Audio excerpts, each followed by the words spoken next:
Today we are here at the Loretto Hospital, right outside of the Senator Kimberly A. Lightford's emergency room, to announce a task force on the west side of Chicago. Before we make the announcement, we can't forget about the pain that the people on the west side and the city of Chicago is experiencing from the death of the 3-year-old that was killed right here on the west side of Chicago. We spent time with the family, and that family is hurting. The neighbors are hurting, and the community at large is hurting from the violence and the death of the baby that was killed right here on the west side of Chicago. This is just one baby that's been killed in the city of Chicago and on the west side of Chicago. And we believe that enough is enough. And so today, we announced that we're going to have a behavioral health, mental health task force right here on the west side of Chicago with experts, providers to help people that's hurting. Right here on the west side of Chicago, we know is a place where the unemployment is very high. We know that many people return from the Department of Corrections right here to the west side without medical care. We know that the people on the west side suffer from a lot of asthma cases and many different comorbidities that causes our life expectancy to be lower than our brothers and sisters from different neighborhoods. And our president here at the hospital has shined the light on the life expectancy, and I'm sure you're going to hear from Mr. George Miller, the president and CEO of this hospital. But today, we have to call on the governor of Illinois, the mayor of the city of Chicago, and the county board president to answer the call for help right here on the west side of Chicago. The west side of Chicago continues to hurt and continues to be in pain, and we can no longer wait and rely on the police to answer calls that healthcare providers should be answering. And I'll just tell you a little story about as a teacher. As a teacher, we had a few responses that we could make when we saw a family or a child in need of help. If a child acted out in the classroom, we knew it was a red flag for help. And we had a choice. We could either send that child to the principal for disciplinary actions so that they could be suspended, or we could get the child help with a counselor if that's what they needed. And if we gave the child help with a healthcare provider, that child did better. But if we gave the child help that we thought through disciplinary actions, that child rebelled. Because a power struggle never works in anyone's favor. And so we know that on the west side of Chicago, the call has been over and over and over again for us to have more police, more law enforcement. But we're calling for more behavior and mental health services to help the people that are hurting. And many of you, whether you live in this neighborhood or not, you drove through the neighborhood, and if you don't see a community in need of help, then there's something wrong with us. This community needs help. This community is crying out for help, and we must respond. And we have a group of people here that have the help that we need. We're going to introduce Dr. Safir from Bobby Wright. He is the best behavioral health psychiatrist, psychologist in the world.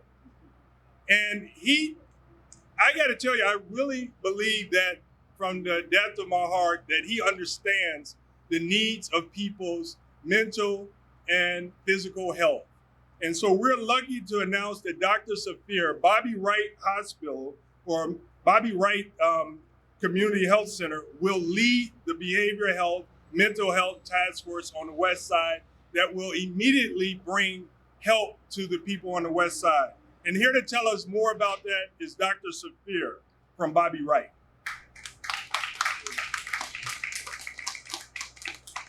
Boy, I'm glad to have that mask off. It's getting hot. Um, Thank you, State Representative Ford, and the other uh, persons who are standing behind me to support this effort of the Westside Behavioral Health Task Force. Um, for far too long, we have focused on those who have developed symptoms, who meet criteria for the diagnosis of various types of mental health and substance use problems, but we have not focused on those who are being traumatized within our communities by gun violence. When a 3-year-old dies, that has a ripple effect throughout the community. It's not just the immediate family that's affected by that, but it's an entire community that's affected by that. And so we have to have a response within the community that doesn't wait for people to become mentally ill, if you will, before we start offering assistance. And so the Westside Behavioral Health Task Force will take on the challenge of extending services within these communities. We will mobilize resources where we are going to be going out into these communities and doing some preliminary screening to be able to make a determination as to who has been affected by a shooting or any other act of violence within the community. We need to provide support for families because entire families are affected by these events. We need to also provide some level of psychoeducation to parents so that they can recognize some of the early warning signs of trauma that occur within their children. We don't want our children growing up with untreated trauma because we know that those who are traumatized early in life are going to end up involved in the criminal justice system in one manner or another, and they are more likely to commit acts of aggression and violence either at school or within the community. And so we are taking a preventative approach, but we're also extending services to those who have been historically affected by trauma and who have already developed mental health issues such as post-traumatic stress disorder, major depressive disorder, and even schizoaffective disorder in some cases. So through the partnerships that we will form, including the Loretto Hospital, Habilitative Systems Incorporated, partnerships with other community-based organizations that are doing violence prevention, that are doing violence interruption work, we will be able to form a safety net around these families so that they can get the help that they need and so that we can mitigate some of the long-term effects of trauma within our community. I am the CEO of the Bobby Wright Comprehensive Behavioral Health Center. We've been working in these communities, the communities of Garfield Park, Austin, and North Lawndale for the past 47 years. And so we have built up the capital in the community that allows us to go and to reach out to people where there is a high degree of trust. Trust is very important. And so we have to be ever present in the community. This is not a one-shot deal. We must have the resources to be able to go into these communities and to work with people to establish relationships, because it's from that relationship that all of the other things that need to be put into place are going to occur. Without building relationships, we're just moving people from one place to another, and they're not connecting with the services in a meaningful way so that they can get the help that they need and, as I said, mitigate the effects of long-term exposure to violence. We also know that we have to address some of the broader issues that impact trauma within our community. And that includes, as State Representative Ford mentioned, unemployment.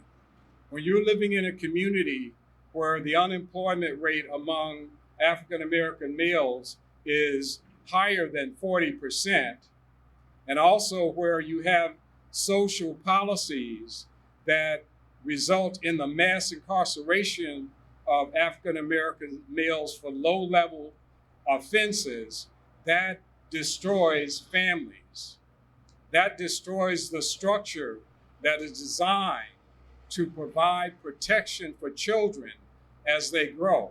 Our children learn about the world, they learn about the community through their interactions with adults. And so what they're seeing is that their uncle, their father, their cousins are being carted off to jail for little to no reason. That doesn't give hope for their future in the community. We've got to change the narrative. We see this happening at the national level with the Black Lives Matter movement. We've got to bring this down to the grassroots level within every neighborhood, every community, so that we're communicating to them that their lives do matter. And that has to be done in a very meaningful and concrete way. Rhetoric is not going to get it. We have to come with the resources that help people uplift their lives and help them to live a better life within these communities. As the mayor moves toward investing resources in these Westside communities to improve the environment within which people live, we believe that along with that, we need to be addressing the mental health of people in these communities. And I don't want the media or anyone listening to misconstrue what I'm saying. When I say mental health, I'm not talking about people who are crazy. I am not talking about people who have been diagnosed with some form of mental illness. I'm using the World Health Organization definition of mental health. And that definition basically says that people who are mentally healthy have a sense of well-being that is sufficient to allow them to be productive within their communities and to contribute to society. And so that includes all of us. All of us who are listening to this message today, we all have a stake in mental health. And so we need to redefine it in such a way that those persons who have been historically stigmatized by the system to believe that mental health equates with crazy, that we can educate them that their mental health, their sense of well-being is important, and that we're committed to providing the resources. So we need the city, the county, and the state, and the federal government to all get behind this task force and to help us identify the resources that we need. This is a huge undertaking. We're not talking about a few blocks. We're talking about whole communities of people who have been affected. And so we need to bring together all of those agencies, all of our stakeholders within the community in order to address this problem. And we will be doing this work over the coming weeks. One of the things that we're planning to do is to roll out a mobile trauma response unit that whenever there's a shooting in the community, we want to be in those communities doing early detection and screening around trauma and making sure that we're getting people the help that they need. So I could go on, but I know that time is limited, so I'm going to stop at that point. I hope that you all will keep track of what's going on with the Westside Behavioral Health Task Force, and that many of you will join us in our effort to address this pressing problem within our community. Thank you.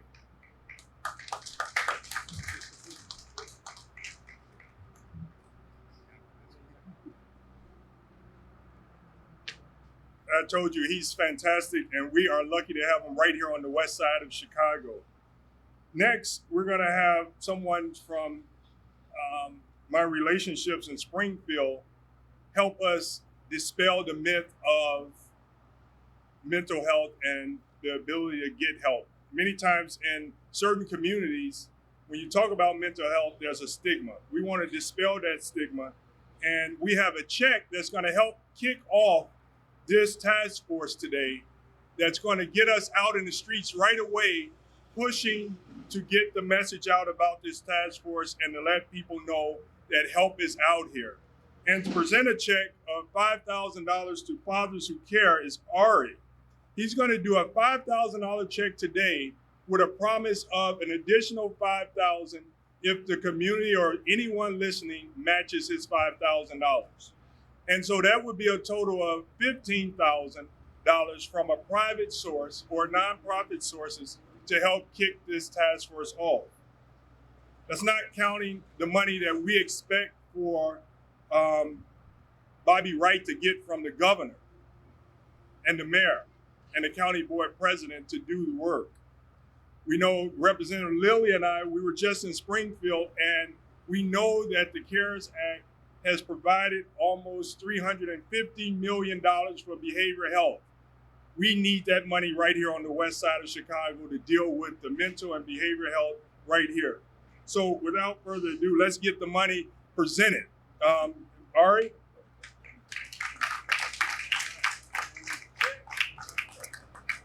My name is Ari Sharg, A-R-I, last name S-C-H-A-R-G. Thank you, Representative Ford. I'm honored to be here today. On behalf of my colleagues at Edelson PC, I want to say to our Black and brown brothers and sisters that we are with you, we stand next to you, and we are ready to fight with you side by side. Today we are donating $5,000 to Fathers Who Cares to kick off this task force and the amazing work it's going to be doing. We are dedicating ourselves and our resources to initiatives that will strengthen and enhance our neighborhoods and communities around the city. We want to encourage others that can to do the same. So for the next 2 weeks, Edelson PC is going to match all donations made to Fathers Who Cares. Did you say all? All donations.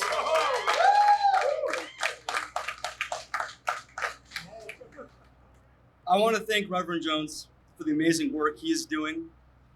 And I want to thank Representative Ford for lifting up our community and making it a better place for all. God bless. Thank you. Well, that was a surprise. He said all. At first we thought it was just 5,000. So come on, somebody, give us $100,000. You got $100,000 in that? All right. Well, next is Walter Jones, Pastor Walter Jones. First, I would be remiss if I didn't say thank you all for coming out today and for wearing your masks. And please don't forget the pandemics that we are currently facing. These pandemics are extremely real. It's not just one. There are numerous pandemics, but on behalf of Fathers Who Care, being the executive director, I vow to continue to do the work that we've been called to do. I want to thank, of course, Ari and the Ellison Foundation, the law firm, for that support. And I want to encourage those of you who are listening to support this task force, because we do matter. Mental health does matter. And if you really want to hear what young people are talking about on the street who committing all of this upheaving, they're talking, but we don't understand what they're saying because we're not listening to what they're saying. But they're talking. They only can talk on what they know, and they're sharing what they need to share for us to understand. So I vow to get back on the street, as I have been doing daily, to make sure that young people and those on the street understand it's okay to seek out mental health. It's okay to say that you're not feeling good. It's okay to say that you've been traumatized. I am traumatized. I am experiencing a great deal of anxiety. I am going through PTSD. I am tired. But I can't give up the fight. So we have to remember to let the folks know that it's okay to seek out help. And I believe with the help of Loretta Hospital, our elected officials, and all of these social service agencies who have committed their lives to empowering the least of them on this west side of Chicago, I don't believe there's nothing that we can't do. And change is on the way. So we appreciate the $5,000. We appreciate the donations that you're going to make before you leave. I'll take off my cap. You know how you do it in church. Put it in the cap, and we're going to give it to Ari. He's going to match that $25,000 that y'all give up today. And come on, somebody laugh. What's wrong with you? Come on. You have not when you ask not, right? So don't make me call you, because I will call you. But anyway, I want to thank all of you for coming out today. Thank you, LaShawn Ford, Representative Camille Lilly, George Miller, Donald Dew, Dr. Shafir, and all of you folks for coming out today. We love you. Please help us to continue this mission to save our children and save our community. God bless you all. No stranger to the West Side is Donald Dew, who's going to also be a partner in this task force, Rehabilitative System, Inc.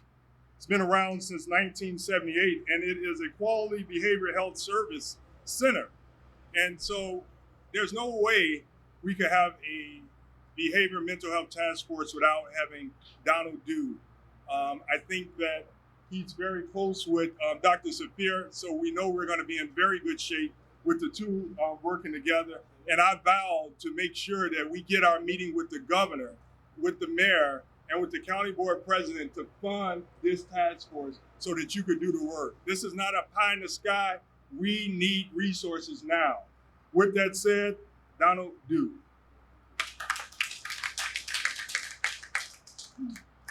Thank you so much, Representative Ford, to Representative Lilly, to Dr. George Miller, to my colleague, Dr. Shafir, and so many others who have joined us here today. I cannot begin to emphasize enough how absolutely imperative it is for us to really be more vigilant in our efforts to address mental health concerns within our community. You know, in Martin Luther King's last book, Where Do We Go From Here? Chaos or Community, he's real clear and adamant about the fact that we not only had to continue to lift up the civil rights movement, but we also need to create a sense of hope in our communities. We also needed to embrace economics and many of the social determinants of health that have been described by the World Health Organization, which is commonly described as basic human needs. If the basic human needs of individuals and communities are not met, these people become desperate. I simply say everybody's got to eat. Everybody's got to be able to have some water to drink. Everybody's got to be able to have access to health and happiness within our communities. I am so pleased. I'm ecstatic about the way the governor, our county board president, mayor, have responded to the COVID-19 pandemic within the city of Chicago and the state of Illinois. We are leading the country in terms of our response and our impact in combating this pandemic. I would just strongly urge our governor, our county board president, and our mayor to put the same energy, effort, love, enthusiasm, passion in this mental health epidemic that's going on in our communities. Please keep in mind that after 400 years of trauma and terror, it's going to leave its impact on our people. It's going to leave its impact. We don't have to scratch our head and ask, well, why are people acting like that? Come on now, y'all. We need to be lifting up African-American people within this country and saying, my God, y'all have come through all of this and you still rise. You still become presidents of the United States. You still become senators and elected officials and Congress folks, and you're just all over the place, still have an impact, and you haven't given up. One of our colleagues, Professor Tim Black, is 101 years old. I said, Brother Black, if you ain't got tired after 101 years old, what would I look like being tired? Well, I'm here to say to you today that now is the time for us to demonstrate that we not only matter, but that we matter to each other. That we got to love each other and lift each other in ways that have heretofore been unseen. Now is the time. I think Martin Luther King said that too. He said, now is the time. He didn't say yesterday. He didn't say tomorrow. He said, now is the time for us to respond. We need resources to address this public health crisis of violence in our communities right now. Again, just think about what can happen if we got all of the resources politically, economically, legally, technologically, environmentally behind this issue that has been systemically plaguing our community since we've been here. Now is the time, ladies and gentlemen, not tomorrow. Thank you. Donald, dude, thank you so much. And now is the time. I have to say that President Obama, he gave his whole 8 years to making sure that everyone had health care. That's the Obamacare, that's the Affordable Care Act. And because of that, it is possible for every citizen in the state of Illinois to be able to receive health care from Bobby Wright, from the Loretto Hospital, from HSI, from all the providers out here. So we need to make sure that the governor understands that he must coordinate his efforts with DHS and HFS and the Department of Public Health to make sure that we have everyone with a medical home. As Donald Dew said, the COVID response has been great. And one thing we do know is there's no cure for COVID, but there is a cure for violence. And all we have to do is deal with it. And what we know now is it's been ignored, and we can no longer ignore it. And so next, we have the president of the hospital, Mr. George Miller.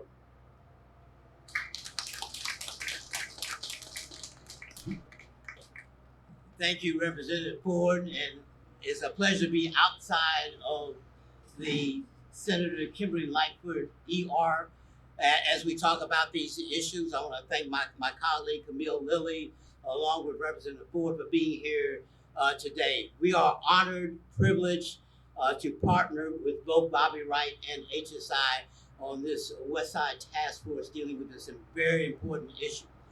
One of the challenges we have, and I want to tie the things that Dr. Zafford said today with his statistic, is that if you live in downtown Chicago, life expectancy there is 88.2 years of life.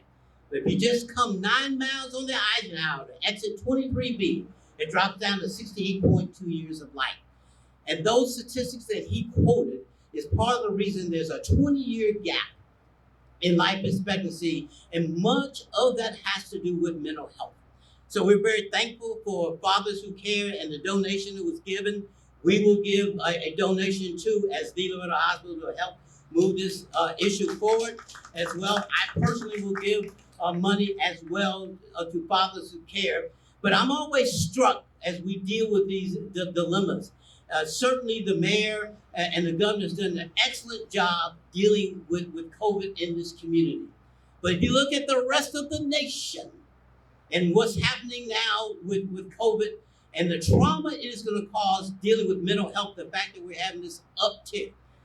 Fortunately today, because we did all the right things, we are doing well in Illinois and here in Chicago, but the rest of the country is not doing well. It is amazing to me that Obamacare provided healthcare and mental health care services for millions of Americans, but yet we have 125,000 deaths because of COVID, because we didn't take definitive action for this entire country with testing and rebounding and testing and tracing from a national perspective versus 50 different ways. A national perspective would have made a difference. So this administration wants to take healthcare away from people that have healthcare right now. They're in the Supreme Court dealing with that issue. I'm amazed about Black Lives Matters when people say all lives matters. Did all lives matter in 1690? Did all lives matter in the 1800s when there was a civil war? Did all lives matter when we had a marches on the Stedman Bridge and Boone Connor with dogs and violence of people protesting guaranteed by the Constitution? Did all lives matter then? Speak so. So we're talking about Black Lives Matter. We're not saying they're better. We're saying they matter. The word is matter. We want a difference made. And certainly mental health issues are prevalent here, and we want to make sure we're part of it. We're thankful for being here We're thankful for this coalition of people. We want to make sure we speak truth to power each and every time. That Black lives do matter. They make a difference. And we all, if you do Black Lives Matter, then everybody's life will matter at all times. So I want to ask my colleague Camille Lilly also to say a word too, because of the heroes of LaShawn Ford, Senator Kimberly Lightford, and Camille Lilly. We are still here, and this task force is a perfect example of that. Thank you.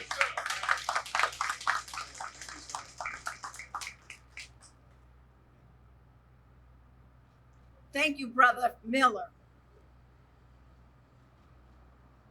Bobby Wright, HSI, and the Loretto Hospital has been on the West Side for decades, providing services and addressing the current concerns of many West Side citizens. They have always understood the importance of partnering and making sure that we are sharing resources and supporting each of the services that are available here in our community. The task force is something that will bring everyone together so that the community know that we are working together to address the mental health, behavioral health, and the medical health needs of citizens here on the West Side of Chicago. Here in Austin, there is called an initiative called the ARC Mobilization Team, and that stands for the Austin Response Team. And they walk the streets of Austin responding to the violence that's going on in our community. And they need the task force and its resources during that walk. They mobilize every week to make sure that they are talking to the citizens about their concerns and their needs. I had the privilege, Loretto Hospital, we participate every week to talk with a young lady who lost her 15-year-old son last week. And she was walking with us, mobilizing to share her story as well as ask for help. The one thing she pointed out, that we are left as a legacy of my son. But I have needs, mental health needs. I am concerned with how my family is going to address this issue. And being in the streets here in Austin, being able to respond to that need through this task force, that's collective union and community. We, the state, want to support that. These are the kind of things we need to support. When you're working with the community, the clergy, the police, the hospitals, the mental health facilities, what we need now from all levels of government is support. And it's not one-time support. It's not just now we need it. We need it because all lives matter on this side of town. And what I mean by that, Black, poor, young, everybody needs access to mental health, behavioral health, and medical health, which has been going for decades without being addressed here on the West Side of Chicago. As a team member to Mr. Miller and all of these young people back here who work here at Loretto Hospital, we stand ready to address those needs. And I thank Reverend Jones and the contribution to make sure that everyone knows that we can do this together. Black lives do matter. God bless you all. Thank you, Representative Lilly. And I was hoping that you said, if you don't have your health, you don't have anything. That's her line. And I agree with her. And Dr. Safir has also taught me that you not only have to have a strong physical health, but you have to have a strong mental health. And this task force has an aim to make sure that we have people on the West Side with a strong mental health. We know it is hard being Black. It's very hard being Black. And the trauma that Black people experience must be answered by behavioral health. And so I want to thank everyone for coming. But once again, I want to thank Bobby Wright for taking a charge to make sure that the people have the help that they need on the west side of Chicago and lead this task force to victory so that people have help and hope right here on the west side of Chicago. And with that, I'll take any questions, and all of us up here will. And yes.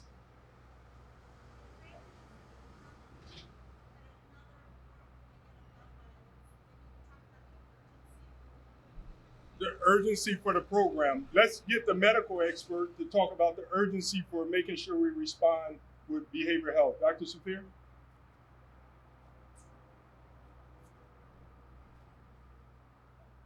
I must say that I'm not the medical expert, but my expertise is in the area of mental health.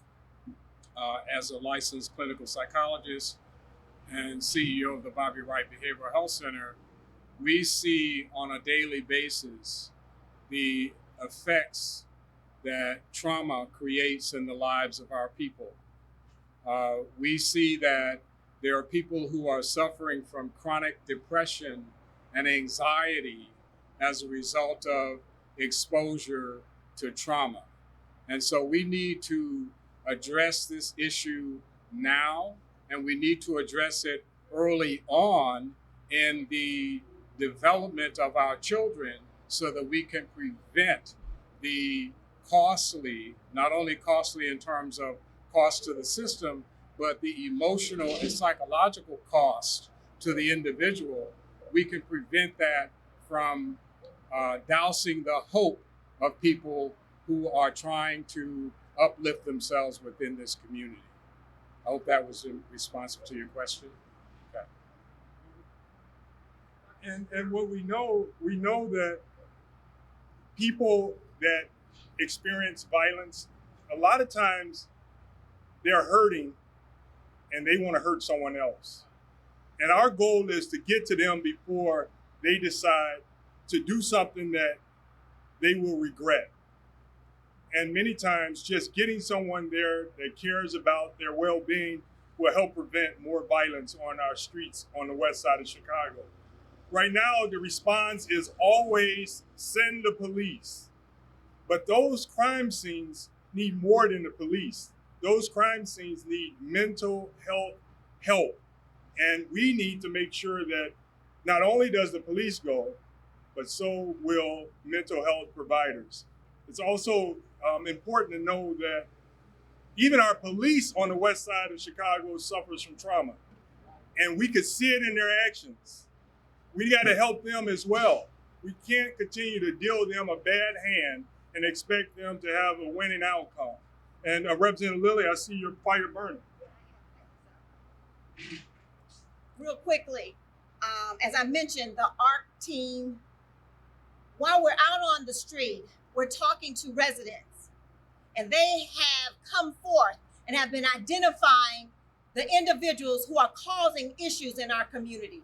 Austin, Randall, the police department, the 15th District Police Department, collectively put the most gangbangers behind bars this past week because of that mobilization. The citizens are now saying enough is enough. Enough is enough. It is so important that we have the resources to continue these types of activity. How many of us here have signed up for the Census 2020 by a show of hands? By a show of hands. We have some young people here in the white.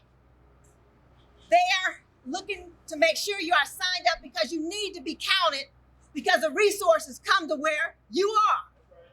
Donald Jew is heading up, the CEO of HSI, the largest collaboration to count every citizen in Illinois by us counting ourselves. These resources are needed for the Austin response team. These resources are needed for the Loretto Hospital Behavioral Health. These resources are needed for Bobby Wright addressing all citizens, homeless, mental health. These resources are needed by HSI. These resources are needed by Fathers Who Care. You must be counted. Because when you are counted, you have your own energy, your own strategies, and your own tactics to address your own issues. And that's what's happening here in Illinois, here in Chicago, here on the West Side. Thank you.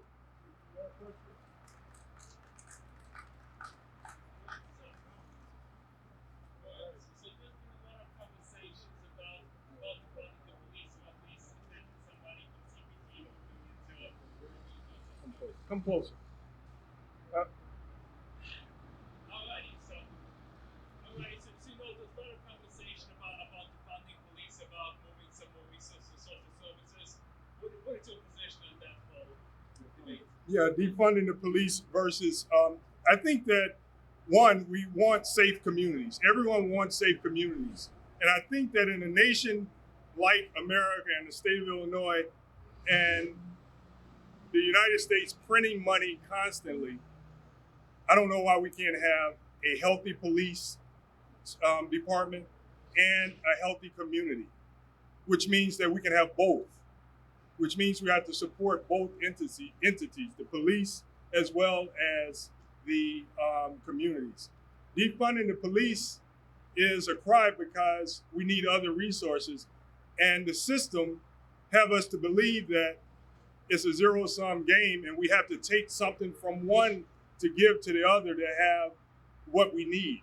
But we know during budget that there's enough money to make sure that we fund a healthy police and fund behavior and mental health in our community. So what we want to do is make sure that we give the police and the community a fighting chance to win and not have us all in jeopardy in our own community. So we could fund both, and we can have both healthy and provide the care that's needed.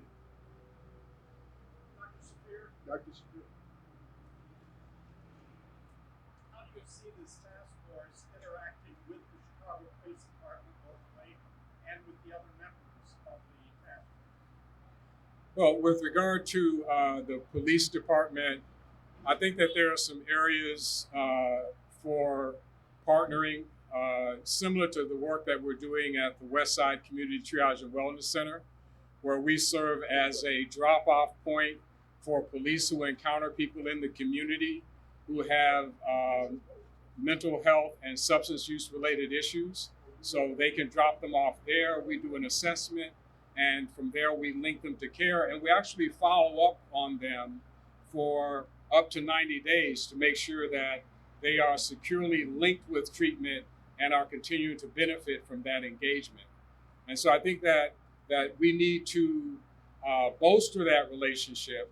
We need the police to step up and start utilizing the resources that are available within the community to address the mental health needs. With regard to the other partners, I think that we need to sit down as a task force and look at all of the resources that are available from our partners and map out how we're going to utilize those resources in a collaborative way to address the problem. We are not in competition with each other.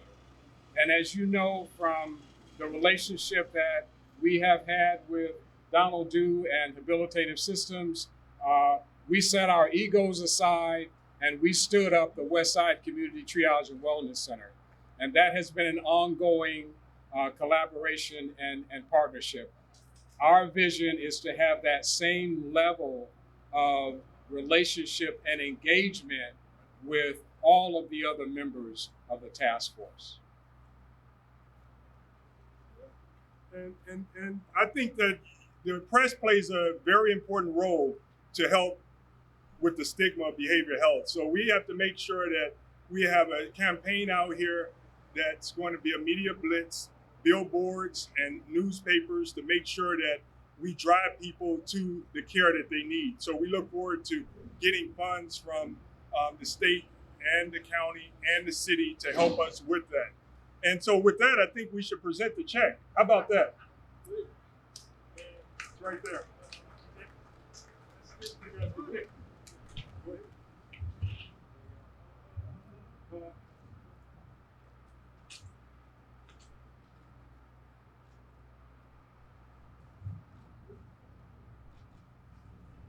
guys do amazing work.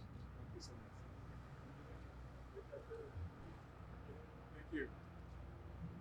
And for those who would like to donate, please go to fatherswhocare.org. We have a donate now link on that website, fatherswhocare.org. Make Thank sure you you tell again. them how you'll be working with Bobby Wright. And we will be working collaboratively with Bobby Wright and HSI on the street to make sure that folks in the neighborhood understand the importance of mental and behavioral health, and that it's important for them to say that they need help. That it's okay to say that I need help. Say it with me. I need help. I need help. I need help. And if you don't think you need help, then you really need help. Right. Thank you. Thank you. Thank you, Ari.